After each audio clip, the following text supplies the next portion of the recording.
Nós estamos iniciando pela TV RCA, dentro do portal RCA, Revista Comércio, Indústria e Agronegócio. Mais um ponto de encontro.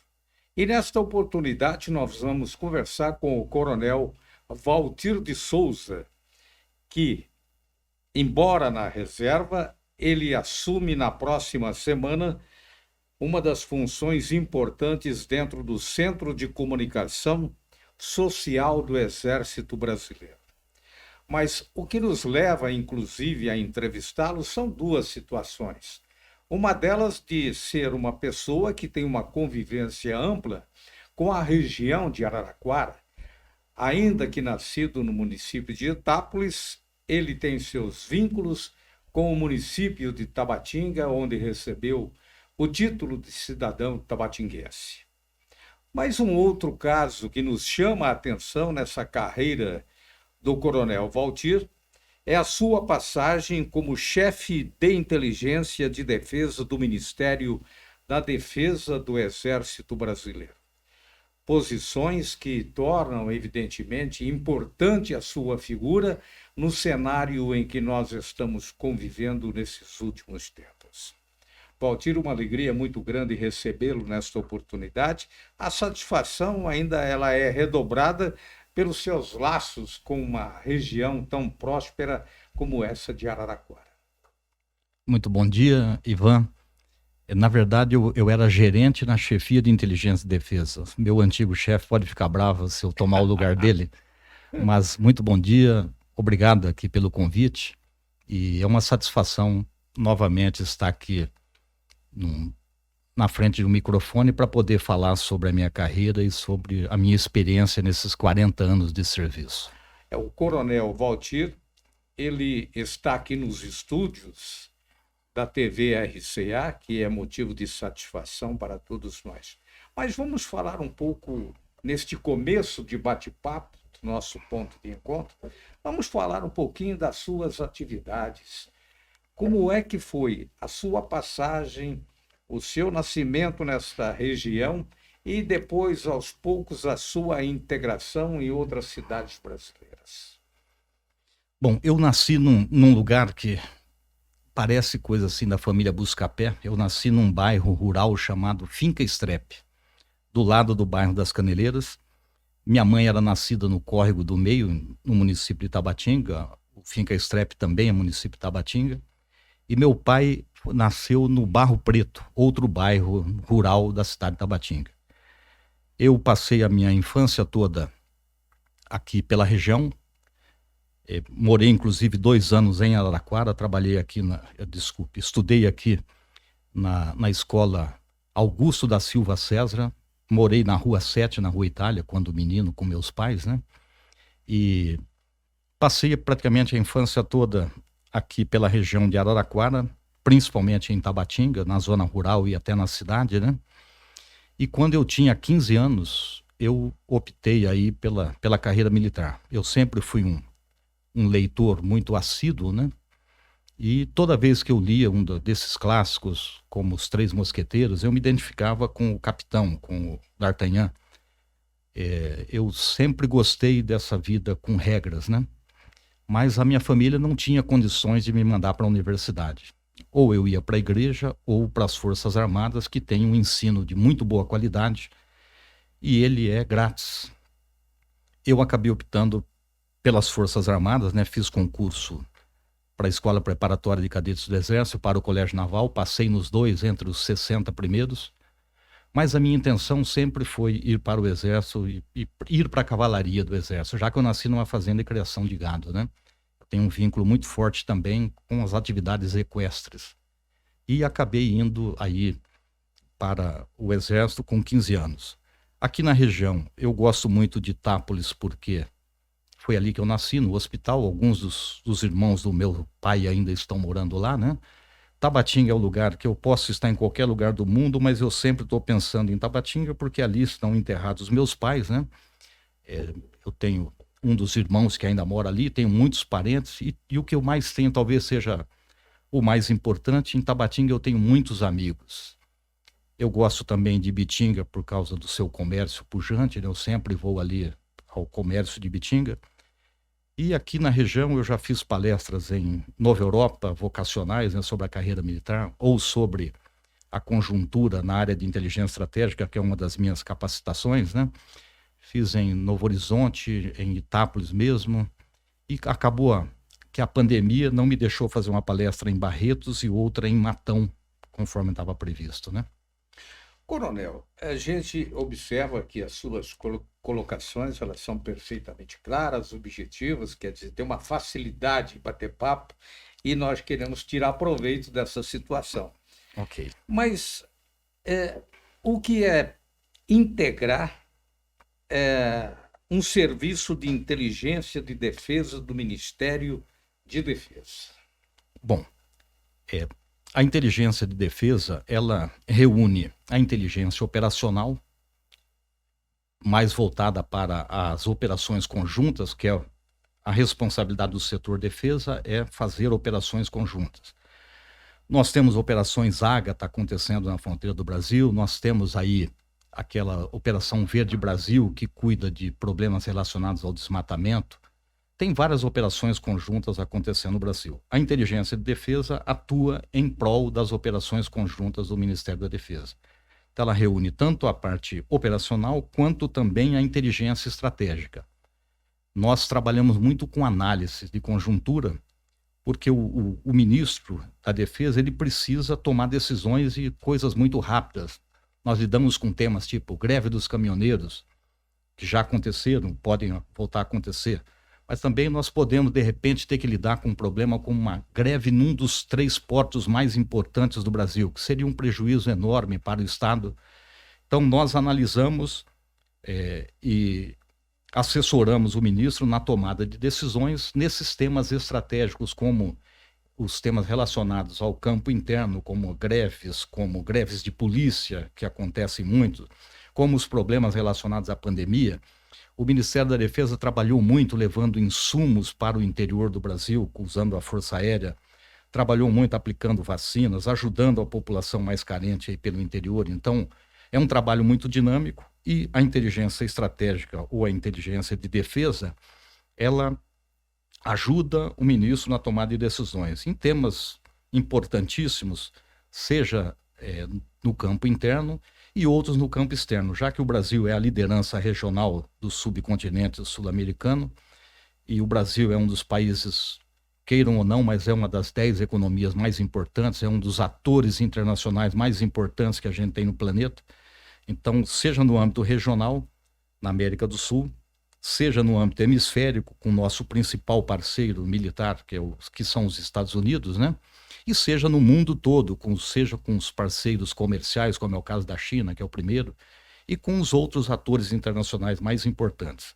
Trabalhamos também com cooperação internacional, seja levando ajuda para os países menores, como é o caso desses países da América do Sul, ou de alguns países da África e da Ásia, né? Ajudando esses países, seja tratando de igual para igual com os países mais importantes do G20. Então, na prática, a inteligência estratégica ajuda, assessora o ministro de Defesa na tomada de decisões, né? 40 anos dentro do Exército Brasileiro, afinal de contas, começou em 1981 a sua carreira. O que depois desse período, buscar algum tipo de entendimento sobre a importância da função desenvolvida dentro do Exército Nacional, mesmo porque nós vivemos uma situação atípica neste momento em se falando de política, mas a sua convivência com a política, ela se estendeu ao longo de um grande período, participando até mesmo, vamos dizer assim, de situações opostas entre esquerda e direita. Sim. Pode responder? Claro, sem problema nenhum. Eu tomei bastante contato com esse tema político também, apesar de eu não sou versado nisso, né? Eu sou analista de inteligência estratégica por formação, mas já tive algumas oportunidades de lidar com esse tema, sim. Num período da minha vida, por 2 anos, eu fui pró-reitor de pesquisa e pós-graduação do Instituto Meira Matos, da Escola de Comando do Estado-Maior do Exército. Ali nós temos um programa de pós-graduação recentemente reconhecido pela Coordenadoria de Aperfeiçoamento de Pessoal de Nível Superior, que é a CAPES. Na minha gestão, inclusive, o doutorado foi reconhecido pela CAPES. E eu trabalhei ali alguns anos com a academia brasileira, né? E muitos intelectuais com quem eu convivi são de esquerda, uma menor quantidade de direita. Mas a vida política não é nada assim, inédito, não é nada recente para o Exército. Eu passei 40 anos trabalhando no Exército, mas se a gente for observar a história do Brasil, nós vamos ver assim, nos momentos mais importantes que nós tivemos aqui, seja desde a primeira Batalha dos Guararapes, quando se usou a palavra pátria lá em 1648, quando expulsamos os holandeses do Brasil, é a primeira vez que se conformou o Exército, né? E nos outros momentos aí, seja na independência, na proclamação da República, na libertação dos escravos, a gente vai ver sempre que nesses momentos políticos importantes, o Exército Brasileiro está ali junto, né? A gente vai ver sempre Forças Armadas e sempre um traço da maçonaria brasileira também nesses eventos principais, né? Então não é nada inédito. E conviver com isso, já que o Exército ou as Forças Armadas de um país são garantidores da democracia, os países mais importantes do mundo são aqueles que têm exércitos importantes. A gente pode observar pelo planeta fora, não existe um país que não tenha um exército ou forças armadas de vulto, que são potências. Todos eles são potências porque têm forças armadas poderosas, né? E no caso específico aqui do Brasil, a gente verifica que as forças armadas estiveram presentes nos momentos mais importantes da nacionalidade. E até hoje é assim. Hoje, além dessas operações que a gente faz, o Exército faz um trabalho muito importante, seja projetando imagem aí. Nós estivemos em missões de paz no Haiti, por exemplo. Nós ainda temos comandantes que estão atuando lá na República Democrática do Congo, comandando forças que podem empregar força com o respaldo da ONU, né? Então, o Exército, principalmente, eu posso falar dele, eu não falo pela Marinha, nem pela Força Aérea, né? Eu fiquei 40 anos no Exército, eu posso falar da minha experiência, mas essa convivência é natural, porque não tem como a gente não participar da política, apesar de que não é competência. O Exército tem lá no artigo 142 da Constituição, tem uma destinação constitucional que é a defesa do território.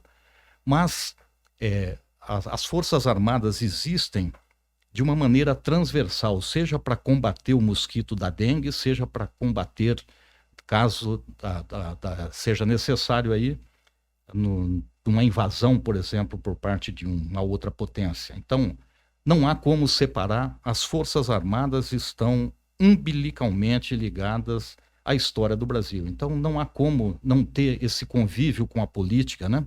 E hoje em dia há militares que estão participando da política. Não é um governo militar, nós já tivemos governos militares, mas hoje há muitos homens preparados. Eu convivi com quase 90% deles recentemente, quando trabalhei na presidência da República, e quase que no dia a dia a gente acompanha aí alguns desses homens muito bem preparados, alguns generais, outros oficiais superiores que estão na política, né?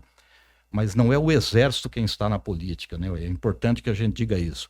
O Exército tem uma destinação constitucional, tem um comandante que faz a gente cumprir ali aquilo que está previsto na lei. Ele prega a legitimidade, a legalidade, o respeito à democracia, à liberdade de expressão. É o meu amigo, meu chefe, o general Paulo Sérgio, comandante do Exército. Então, o Exército é uma coisa. A política, ou aqueles oficiais generais, ou oficiais e praças que estão na reserva, ou que estão ainda na ativa, mas que optaram pela carreira política, eles são outros, eles não falam pelo Exército. Quem fala pelo Exército é o comandante, o general Paulo Sérgio. As pessoas às vezes confundem a participação de alguns militares na política, porque estão em evidência, porque muitos receberam votações aí muito grandes, estão na política hoje, na reserva, né? Então, às vezes, o pessoal confunde. O Exército tem um trabalho, os militares que saíram do Exército porque foram para a reserva remunerada, como eu, que fui na semana passada, né? Esses militares que estão na política, eles não são o Exército na política. Então, é fácil conviver, é fácil falar sobre o tema, porque nós temos muita gente, nossa, homens que passaram a vida toda se preparando, fazendo capacitações, servindo no exterior, comandando forças de paz, como é o caso do general Heleno, comandou forças de paz, um que já foi ministro, meu instrutor, meu amigo, o general Santos Cruz, por exemplo. Ele comandou a força de paz no Haiti e depois comandou lá, foi o primeiro a comandar no Congo, foi selecionado no mundo todo, dentre todos os homens que já tinham participado de força de paz, ele foi selecionado pela ONU para comandar o primeiro contingente que pôde fazer uso da força lá na África. Então são homens muito preparados e que recebem responsabilidades progressivas e quando chegam depois dos 50 anos, na idade madura, aí, são muito produtivos e podem ajudar muito o país, como é o caso de alguns desses personagens que eu citei aqui. Muito bem, uma verdadeira aula que nós estamos tendo aqui dentro do nosso programa, dentro desse ponto de encontro pela TV RCA. Muito bem. Nós estamos entrevistando o Coronel Waltir de Souza e as pessoas que apanharam essa entrevista aí pela metade, nós devemos informar que todo o material está em disponibilidade em todas as plataformas das redes sociais, o YouTube, o Facebook, o Instagram e o Twitter. Então as pessoas poderão assistir na íntegra este nosso trabalho com o Coronel Waltir de Souza. Muito bem, nós falamos de uma questão política e eu vou perguntar ao coronel, neste momento, que atuou no setor de inteligência de defesa do Ministério de Defesa em nosso país, o seguinte: gostei até da facilidade com que ele explanou o envolvimento do Exército Brasileiro na questão política. Uma coisa é uma coisa, outra coisa é outra coisa, mas ambas não podem viver separadas.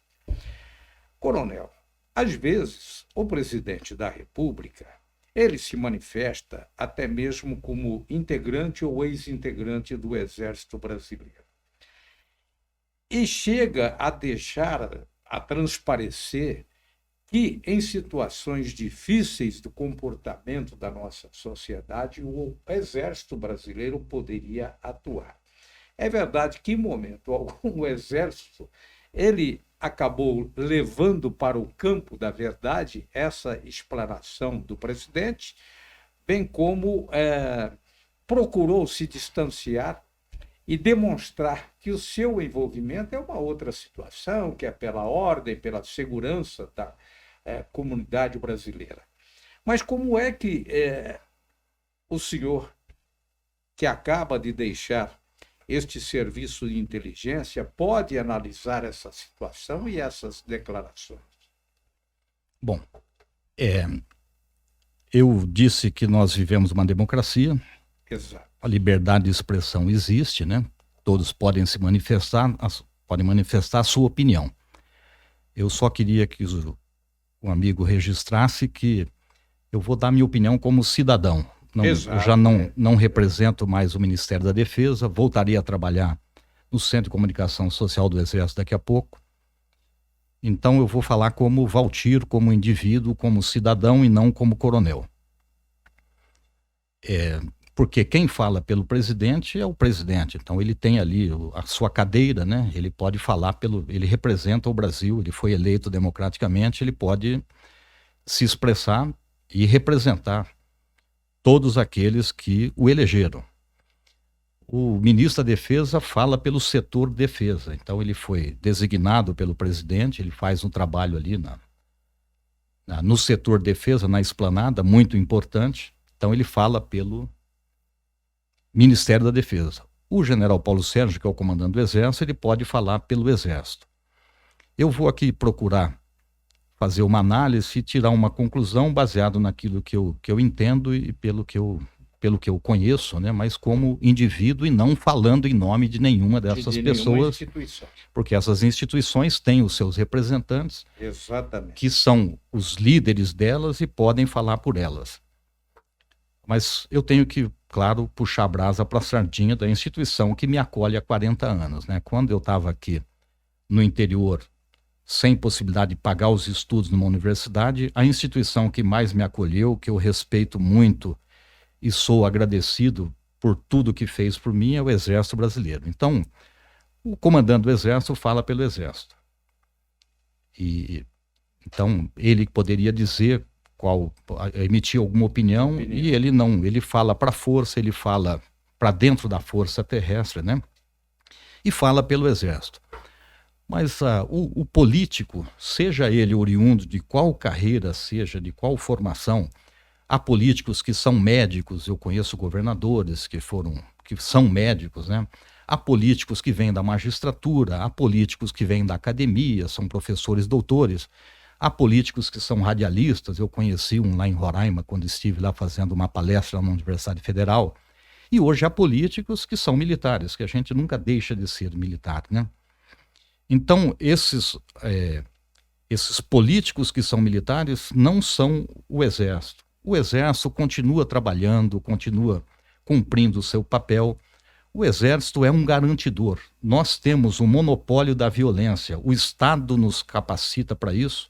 Nós temos armas, nós temos efetivo, temos capilaridade pelo Brasil todo, né? Em qualquer canto e em alguns lugares onde o Estado não está. Quer dizer, o Estado está, mas ele só está representado pelo Exército ali, num pelotão especial de fronteira. Vários que nós temos aí na região norte, na região centro-oeste e até na região sul. Nós temos unidades do Exército, seja um pequeno pelotão especial de fronteira ou um regimento. Nós estamos presentes na fronteira. E então, a atividade que o Exército tem a ser desenvolvida, ela é ligada a esse artigo 142 da Constituição. Esta parte aí, assim, às vezes, que os políticos, mesmo aqueles que são oriundos da carreira das Forças Armadas, né, às vezes falam, mas não falam pela instituição. A instituição Exército Brasileiro, que eu fui acolhido nela por 40 anos e sou totalmente reconhecido pela capacitação que eu tive ao longo da minha vida, pelas experiências, pelas responsabilidades progressivas de ter comandado desde um grupo de combate de 9 homens até um batalhão com quase 600 pessoas, né? Tudo isso que me proporcionou essa responsabilidade progressiva. Então, eu respeito muito e eu até me dissocio um pouco dessa atividade política, mas eu digo assim, seja o presidente que é oriundo da carreira Forças Armadas, seja um ministro que esteja em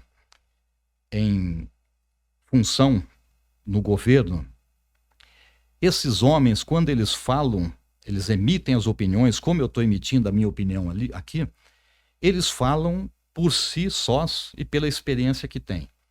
Nós, os diplomatas, e hoje tem muita gente aí, acho que do Ministério Público também, nós somos carreira de Estado. Então é importante que a gente faça uma dissociação do que é uma carreira de Estado ou do que é Estado e governo. Nós, do Exército Brasileiro, nós tratamos de temas relacionados ao Estado, independente de ser um governo de esquerda ou de direita, ou de centro-esquerda, centro-direita. Então, nós trabalhamos para o Estado. Nós estamos aí atuando recentemente em campanha contra a dengue. Nós estamos atuando em campanhas aí para diminuir um problema muito sério que a gente tem no Brasil, que é o desmatamento. Às vezes só ficamos nós ali, tem outras agências, outros órgãos públicos, mas tem hora que só ficam os nossos soldados lá para cuidar de temas como o desmatamento. Então nós participamos de campanha para combater o mosquito da dengue, participamos de campanha contra o desmatamento, em algumas operações, como acontece com as operações Ágata, para diminuir ou para tentar diminuir o narcotráfico, as madeireiras ilegais, os garimpos ilegais, o contrabando de armas, até o contrabando de órgãos, que existe muito. Então, há muita atividade em execução que a nossa sociedade mal conhece. Tem muita gente que não tem noção de que está acontecendo isso, que nós temos gente num pelotão especial de fronteira agora, impedindo que um narcotraficante das Farc colombianas, né, das Forças Armadas Revolucionárias, não me lembro agora, as Farc, ou então o Exército de Libertação Nacional, os helenos que continuam em atividade e estão hoje albergados na Venezuela, por exemplo, mas pouca gente sabe que nós estamos fazendo isso. Então é importante que a gente, quando trate desse tema, e qualquer tema relacionado às Forças Armadas, que a gente dissocie. Forças Armadas existem e trabalham em prol do Estado, seja qual for o governante que esteja no momento no poder. E governo é outra coisa. Hoje nós temos militares que estão no governo, mas eles podem emitir opinião, como eu estou emitindo a minha, mas é a opinião deles, não. Normalmente, e a gente não pode associar que seja a opinião do Exército. Como eu disse, quem fala pelo Exército é o comandante do Exército, o general Paulo Sérgio. Então, isso tudo existe, mas nós não podemos confundir o que é uma carreira de Estado, como é a dos profissionais das Forças Armadas, né? Alguns deles, momentaneamente, estão como políticos e emitem opinião. Mas se a gente tiver que dizer como vai atuar o Exército em determinada situação, no momento de crise, ou como nós estamos atuando, nós estamos vivendo uma pandemia, uma crise, e as Forças Armadas estão aí. Eu não sei quantas vezes eu vi aviões na nossa Força Aérea saindo para distribuir insumos, respiradores, ou até para levar vacinas aí pelo Brasil afora, naqueles espaços onde... Transporte de pacientes. Transporte de pacientes também. Tem espaços onde a população é carente. Então, Forças Armadas existem para cuidar do seu povo, para defender o seu território e para defender a sua infraestrutura estratégica. Itaipu, por exemplo, Tucuruí, o nosso gasoduto que vem da Bolívia e ajuda o Sudeste a ser pujante do jeito que é, porque o gás ajudou a que nós tivéssemos energia. Então, Forças Armadas existem para cuidar do território, da gente, da infraestrutura estratégica. E, às vezes, confundem com a política, porque hoje nós temos alguns generais, temos alguns oficiais e praças que estão na política. Mas nós trabalhamos para o Estado, seja qual governante for. O governante ele pode ser oriundo da carreira Forças Armadas e falar o que ele quiser. Mas se nós quisermos saber a opinião do Exército, quem fala pelo Exército é o comandante do Exército.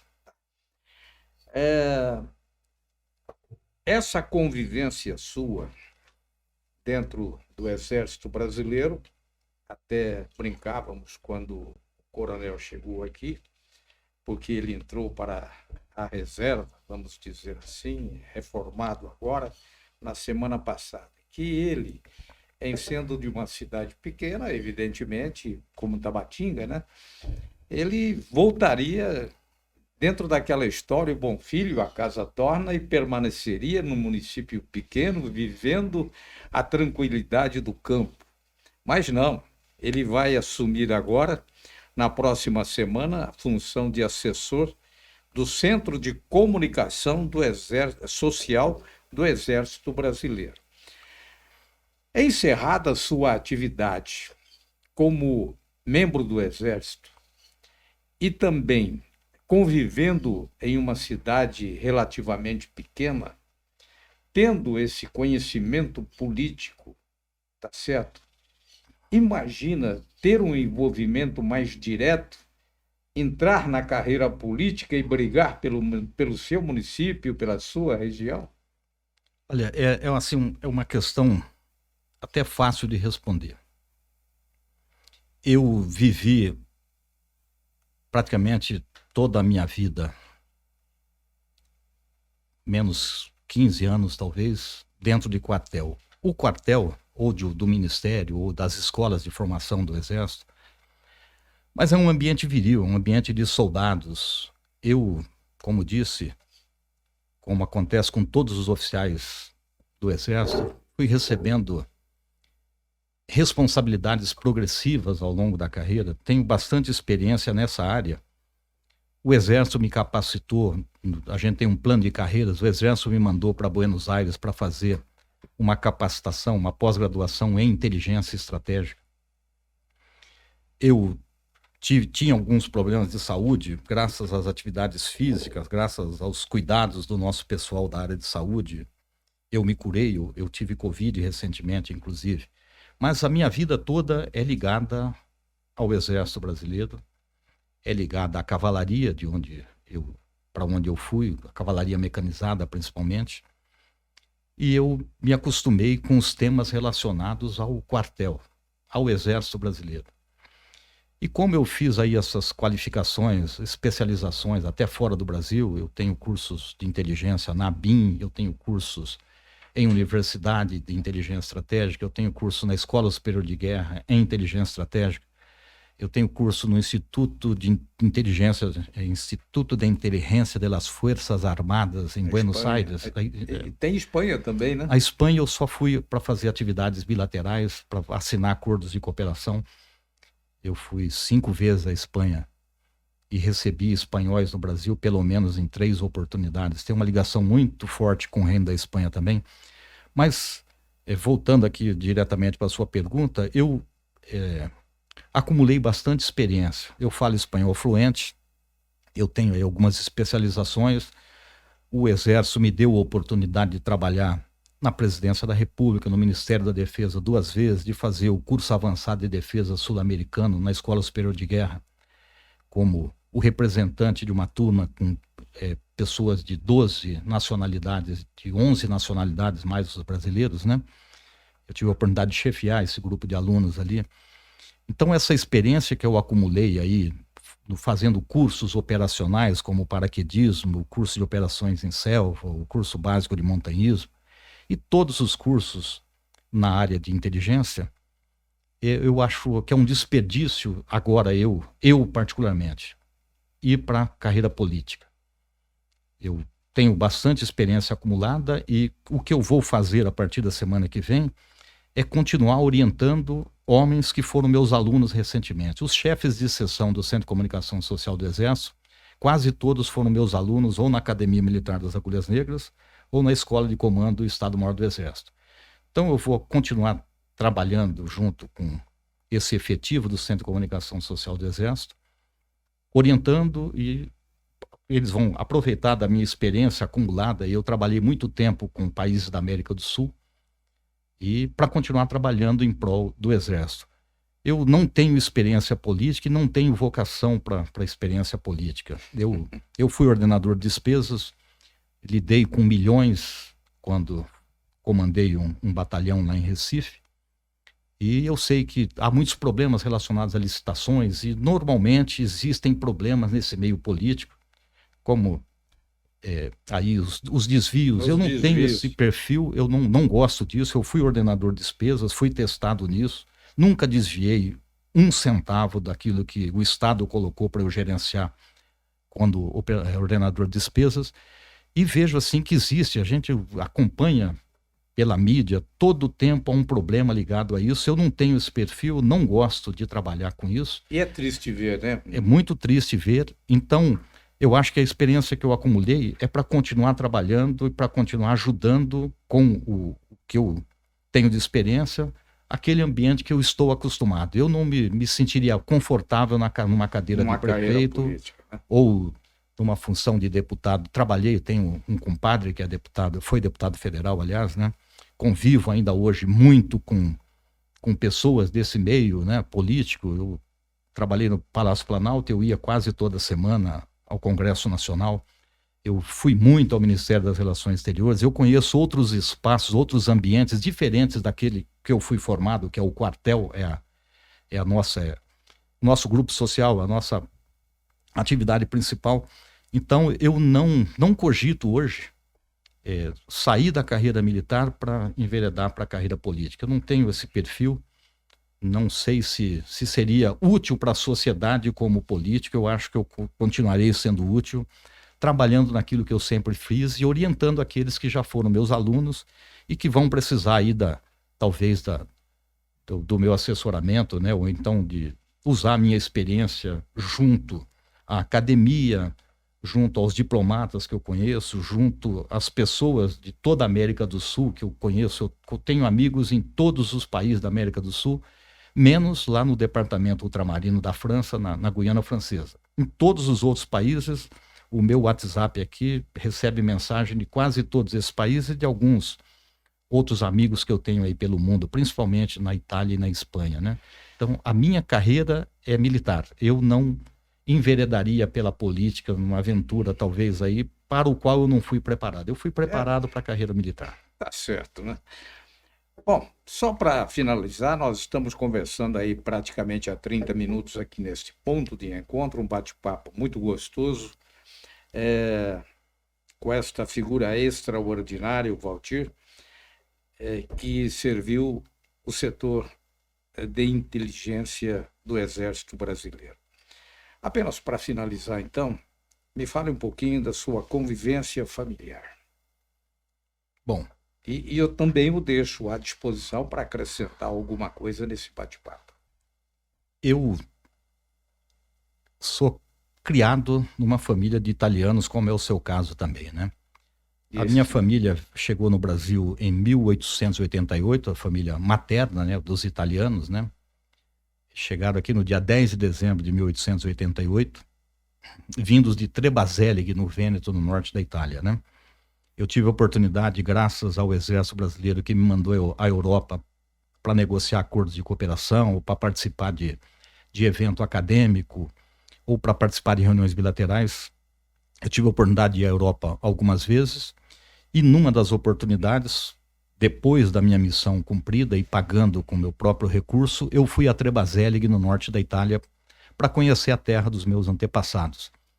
Eu sou da família Madonese, Franchi, Colin, Negrin, Janazzi, Colline, Negrini, Janazzi, e tem ali, eu estou reconstituindo a cidadania italiana, então eu tenho um laço de sangue muito forte com a Itália, com a família da minha mãe, né?